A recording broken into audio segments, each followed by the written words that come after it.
आवाज पर शुक्रवार को भी जो आपने बढ़िया 2 कॉल्स दिए थे भसीन जी के भरोसेमंद शेयर्स में, उसमें भी मैंने देखा कोल इंडिया ने जो डिस्क्लोजर्स दिए एक्सचेंज को शुक्रवार को बाजार बंद होने के बाद, वो बहुत काम किए हैं। उस पर भी मैं आऊंगा और उस पर भी बात करेंगे क्योंकि वो स्टॉक भी आज भागता हुआ नजर आएगा। बताइए सबसे पहले इस हफ्ते की आपकी रणनीति, कैसे अप्रोच करेंगे आप इस वीक को? Good morning sir. Good morning Hemant ji, आपको भी और वरिंदर को भी गुड मॉर्निंग। और इसे कहते हैं markets climb all walls of worry. आप इस वैक्सीन की बात कर रहे हैं, कुछ उसका श्रेय मुझे भी जाता है जो 3 महीने से आपको 8,000 से कह रहा था कि पॉजिटिव रहिए फियर में खरीदिए, और अगर आपने बीमारी से जूझे तो आपका धन भी आया है और वो आपको मनोबल देता है। So on a lighter note, we have been positive and correct because 8,000 to 11,000 seems a number, but Hemant ji, it's a 45% move, and in a 4-month period it has never happened so fast. और अगर आपने participate किया तभी आप उसका फल उठाओगे। बाहर बैठने से और चिंता करने से तो कुछ नहीं आएगा, हेल्थ भी जाएगी और वेल्थ भी जाएगा। सेकेंडली 11,000 कोई एक नंबर है और 11,000 is not an easy number. यहाँ पे मार्केट स्टेलमेट कर सकती है 200 पॉइंट ऊपर, बट हेमंत जी ये भी बता रहा है कि सिर्फ रिलायंस नहीं है, broader participation, Infosys, Wipro, TCS, doctor Reddy, Cipla, HDFC bank, they are now 4 pillars which are standing. तो एक पिलर वीक होएगा तो दूसरे चलेंगे। तो we are saying that the broad market, that is the mid caps and the broader market, वो यहां से आउट परफॉर्म करेगा। और 11,000 पे be stock specific, but remember this is not a level to be very very adventurous. So be invested. If you are invested, partial profit booking is recommended because I think we have reached more or less near the summit of the rally. However, like I said, यहाँ पे आपको stock specific रहना है, wait for more earnings, wait for more positives, RBI impact and so on. So be in the market, but be prepared for volatility at 11,000 because this is a very strong number and it is not something which is, it's not 9,000 and a half that I could still be. So be very little cautious, but remember, be invested.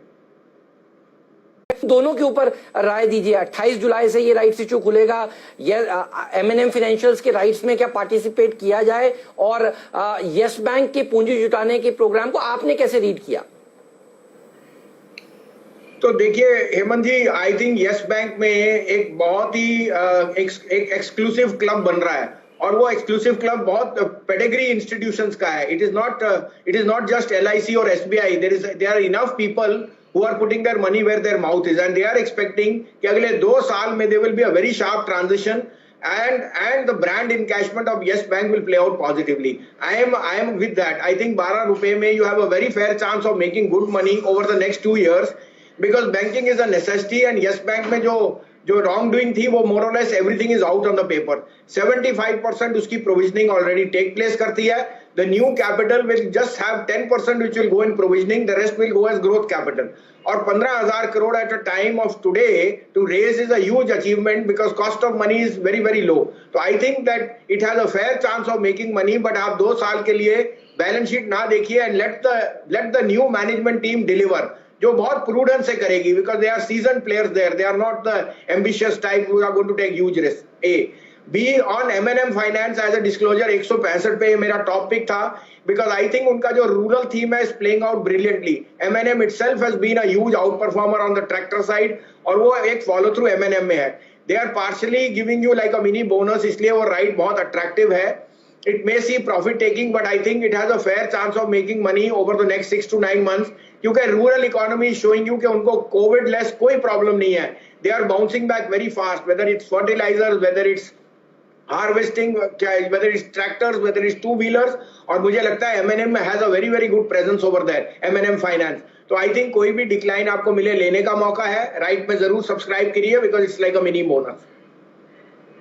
AGR मामले की सुनवाई और AGR मामले की सुनवाई से ठीक पहले 1,000 करोड़ रुपए आइडिया ने और दे दिए हैं। कुल मिलाकर अब देखिए 7,850 करोड़ रुपए दे दिए गए हैं आइडिया द्वारा। देखना होगा सुप्रीम कोर्ट क्या एक स्ट्रेटेजिक एक स्टैगर्ड पेमेंट के लिए अलाउ करता है या नहीं करता है। भसीन साहब, कैसे देखते हैं आप आइडिया के स्टॉक को, जो उन्होंने पैसे जुटाए उसको? क्योंकि कुछ लोग कहते हैं टाइगर जिंदा है, कुछ लोग कहते हैं नॉट अ गुड आइडिया। आप किस कैंप में? नहीं बिल्कुल सर, टाइगर जिंदा है और अलाइव एंड किकिंग, और मेरे को लगता है कि they will never give up. They come from a very sound background और उन्होंने अपना they put their money where their mouth is.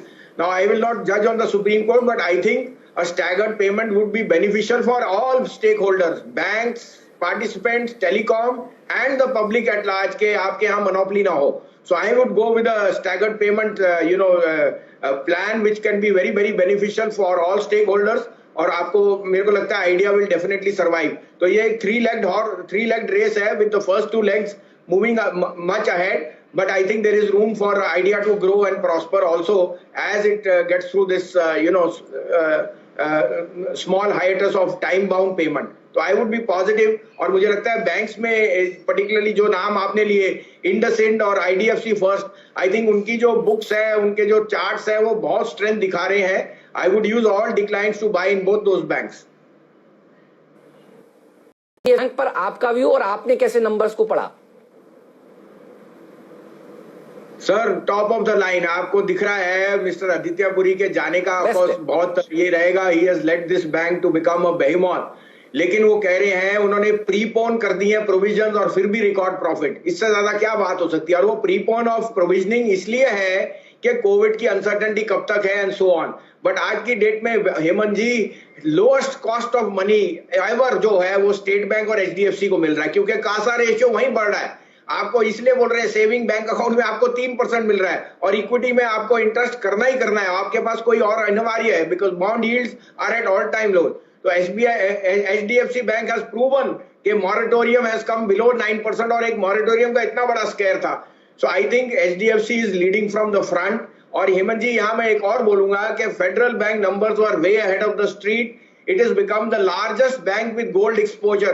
Manappuram or Muthoot are gold lenders, but in the banking cycle, Federal is the largest lender in gold finance. It is increasing its footprint there.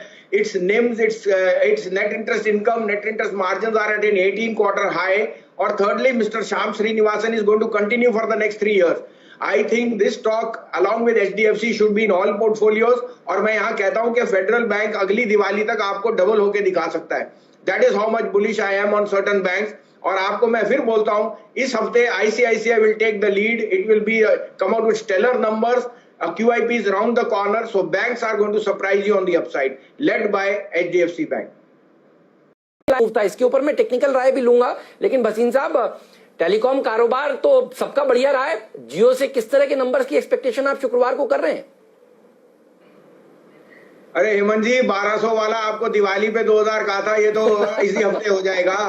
अब क्या बोले, tiger तो जिंदा नहीं है, tiger तो सारी दुनिया को चल रहा है। And it's a thumbs up to Mukesh Ambani के we have taken the role of a tiger from China, और I think China is now on the back foot. So I think it's thumbs up. और ये मत लेके चलिए कि 12 लाख करोड़ का एक नंबर है, क्योंकि आपके पास $1 ट्रिलियन कंपनीज हैं जो 45% ग्रो करी है इन 3 months। Amazon, Microsoft। So there is no upper limit the way Reliance is growing, और जिस तरह सा बिजनेस आपको दिख रहा है। देखो visibility comes from what you see, and what you see is telling you can make money। साथ में Saudi Aramco goes through, बाकी जो उनके participants हैं, I mean after all people like Google, Facebook, these are very very big credible names, and they are putting their money where their mouth is।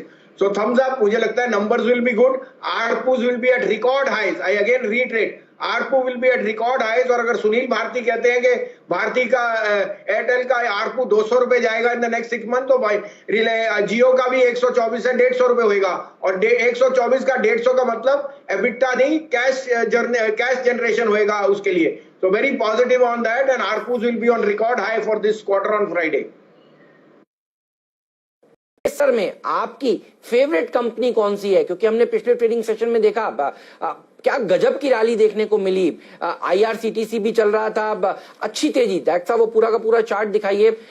Takes मैको rail, takes rail, यहाँ पर circuit देखिए लगते हुए नजर आ रहे थे। Even BEML में एक गजब की रैली देखने को मिली। इस सेक्टर को आप किस तरह से खेलेंगे? रेलवे सेक्टर में आपके फेवरेट्स बताइए प्लीज। तो हेमंत जी ये बहुत बड़ी न्यूज है, और आप ये आज बता रहे हैं कि ये मेरे ख्याल लक्ष्मण ने पहले भी बताई थी कि रेलवेज में प्राइवेटाइजेशन की बात है। बताइए। और वो अगर आप प्राइवेटाइजेशन करोगे तो efficiency will go up, comfort will go up, and margins. Anybody who sells or does a business is doing it for margins. If there is attractiveness then private sector will put in money. साथ में I think that railway stocks only moved on the rail budget. Then now अब वो दिख रहा है कि it's a universal play. You are going to encash the land banks. Railways, by the way, Hemant ji, own the largest land bank in the country after the defense services. और आप उसकी encash तो राइट्स, REC, IRCTC, इरकॉन, ये सब बहुत ही strategic place हैं. आप इन you can't go wrong. और इस कारण से मैंने कहा BML कहिए या NMDC या NTPC, it is all correlated because electricity, power, all that goes in hand in hand. साथ में हेमंत जी, आज आपने शायद पढ़ा होगा again a very big headline के you are getting foreign capital will be allowed to buy constructed real estate. I think ये सबसे बड़ी न्यूज है. It's a very big reform. The likes of DLF and Godrej Property और India Bulls, जहां पे debt is always been a bad word. Lower cost of money, foreign participation will again reignite this whole sector. So extremely powerful news events are coming. So ignore the noise. और अगर आप quality stocks पे focus करें जो सरकार का दारोमदार है, चाहे वो रेलवेज में हो, पावर में हो, PSUs हो, they are all going to make money for you. Valuation पे कॉनकॉर, शिपिंग कॉर्पोरेशन और BPCL आज भी बहुत सस्ते हैं. They should go at a premium of 30%. So I think that basket लीजिए. CPSE ETF is a very good way. लेकिन हमने आपको जो 3 पिक किए हैं, NTPC, NMDC and Coal India along with State Bank, they will make you a lot of money in the next 3 to 6 months.